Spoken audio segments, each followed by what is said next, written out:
ఇలా బయట ఎక్కడ చూసినా ఏ ఇంట్లో చూసినా తెలంగాణ ఉద్యమం జరిగినప్పుడు ఏదైతే తెలంగాణ గురించి చర్చ జరిగిందో ఏ పల్లెల్లో ఏ బొడ్రాయి కాడ ఏ చౌరస్తా కాడ చూసినా కానీ వర్గీకరణ చర్చ జరుగుతున్నది. ఇది వాస్తవం.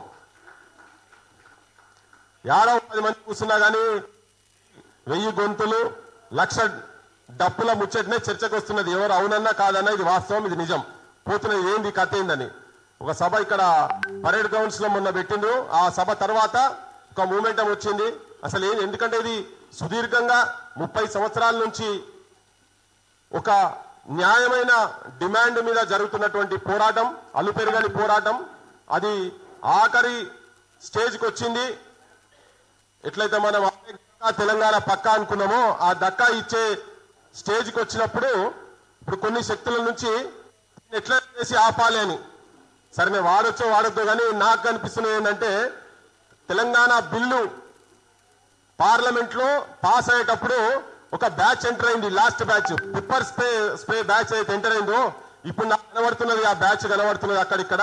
ఆ బ్యాచ్ నుంచి బయట పంచాయతీ చేస్తారు. కాబట్టి సమాజంలో కూడా నిజంగా ఇది కృత్రిమ ఉద్యమమా నిజమైన ఉద్యమమా అనేది పెద్దగా ఇప్పుడు చెప్పాల్సిన అవసరం ఏం లేదు. 30 సంవత్సరాలకి వెళ్ళి నడుస్తూనే ఉన్నది, ఇది సుదీర్ఘంగా నడుస్తూనే ఉన్నది. కనుక సమాజంలో కూడా బాధ్యత ఉన్నటువంటి వాళ్ళు కొంతమంది ఇంటెలెక్చువల్స్ కేవలం ఆ 2 కమ్యూనిటీస్ మాదిగ కమ్యూనిటీసే కాకుండా బీసీలు కావచ్చు, ఇంకా ఓసీలు కావచ్చు, వీళ్ళందరి అభిప్రాయం కూడా సమాజం మీద, సమాజం గురించి, సమాజం ఉన్నతి గురించి, సమాజం అభివృద్ధి గురించి గత కొన్ని ఏళ్ల నుంచి వాళ్ళ జీవితాలే త్యాగం చేసినటువంటి కొంతమంది ప్రముఖులను పిలిచి వాళ్ళ ద్వారా ఇది న్యాయమైన డిమాండా కాదా. ఇప్పుడు మొన్న ఆంధ్రజ్యోతిలో ఒక ఆర్టికల్ వాళ్ళు రాసిండ్రు, వాళ్ళ మేధావులంతా రాసిండ్రు, కొంచెం వ్యతిరేకించుకుంటూ రాసిండ్రు, నిన్న సపోర్ట్ చేసుకుంటూ రాసిండ్రు. అసలు సమాజం మొత్తం ఎటువైపు ఉన్నది? ఈ అందరూ విఘ్నులైనటువంటి వాళ్ళు ఇంటెలెక్చువల్స్ ఏ పక్కన ఉన్నారని చెప్పని మాట్లాడేందుకు మనం మాట్లాడుకున్న తర్వాత కొంతమందిని ప్రముఖులను పిలిచి కూర్చోబెట్టి వాళ్ళ ద్వారా సమాజానికి, తెలంగాణ సమాజానికి, లేకపోతే తెలుగు సమాజానికి కావచ్చు భారతదేశానికి మెసేజ్ పంపే ఆలోచనతోటి ఇది ఆర్గనైజ్ చేయడం జరిగింది. దీనికి వచ్చినటువంటి పెద్దలందరూ మొట్టమొదటి తిరుమలరావు గారిని వచ్చి ఇక్కడ కూర్చోమని, వేదిక మీద కూర్చోమని చెప్పి ప్రార్థిస్తున్నాం. Sir professor Murali Manohar sir ఇక్కడ రండి సార్, ఇక్కడ రండి సార్, ఇక్కడ రండి, ఇక్కడ ప్లీజ్ ఇంటికి రండి, అట్లీస్ట్ ఇక్కడ రండి. పిఎల్ విశ్వేశ్వరరావు సార్ వచ్చిండ్రు. Tirumali sir, sir please professor Tirumali గారు రండి సార్, పర్లేదు రండి.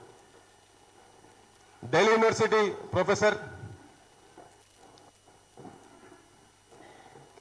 బీసీ, నిన్న మొన్నటి దాంతో ఉండి మన బీసీల గురించి ఎక్కడెక్కడ ఏమేమో అన్ని తొవ్వి తీద్దామని చెప్పని చాలా వర్క్ చేసినటువంటి మన కృష్ణవర్ణన్ కూడా వేదిక మీదకి రావాల్సిన కోరుతుంది. నైనాల గోవర్ధన్ వచ్చిండ్రు, ఇక్కడ రాండి, మీరు రాండి, ముగ్గురు రాండి. విమల వస్తున్నారు. ఈరోజు కేశవరావు జాదవ్ సార్ వాళ్ళ వైఫ్ చనిపోయిండ్రు, అక్కడ పోయిండ్రు, వస్తున్నారు. లేకపోతే న్యాయం పడే వచ్చేది ఉండే, ఇప్పుడు వాళ్ళు కూడా తొవ్వలు ఉన్నారు, వస్తా ఉన్నారు. ఇది ఒక ముఖ్యంగా ఏంటంటే ఒక మెసేజ్ ఓరియంటెడ్ ప్లాన్ చేసిన మాస్ మొబిలైజేషన్ అని కాకుండా అందుకనే ప్రముఖులను మా సంబంధం వచ్చిండ్రు. Vinod Telangana backward class employees federation నుంచి కొంత వాళ్ళ నుంచి కూడా ఒక వాయిస్ రావాలని చెప్పని వాళ్ళని కూడా ఇవ్వడం జరిగింది. ఒక్కొక్కరి పేర్లు మళ్ళా చెప్తా ఉంటే మా తులరాం బాయ్ వచ్చిండు, విఠల్, ఇంకా శ్రీనివాస్, కాలేజీ శ్రీనివాస్ కూడా మాట్లాడమని చెప్పి నేను చెప్పిండే. శ్రీనివాస్, రఘు, ఇంకొకరి అంటే కొత్త తరం జర్నలిస్టులు, బ్యాక్వర్డ్ క్లాస్ సంబంధించినటువంటి కొత్త తరం జర్నలిస్టులను ఎక్కువ వాళ్ళని కూడా ఇంట్రడ్యూస్ చేయాలనే ఆలోచనతో శిల్ప గారు అన్న. ఇక ఈ 30 ఏళ్ల సుదీర్ఘ పోరాటానికి అలుపెరగకుండా కొట్లాడుతున్నటువంటి మా మందకృష్ణలను వేదికలు అలంకరించవలసిందిగా కోరుతున్నాను. అన్నారండి ప్లీజ్. ఇట్రండి అన్న, ఇట్లా ఇడ కూర్చోండి, నేను కూర్చుంటాను.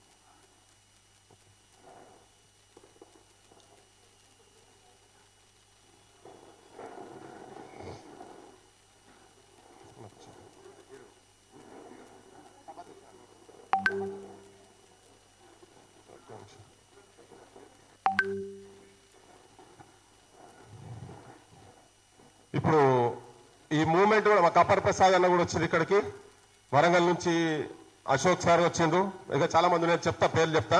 ఇప్పుడు చిన్న పెడదామా, లేకపోతే మాట్లాడితే వెళ్ళాం. వాయిస్ నాగరాజ్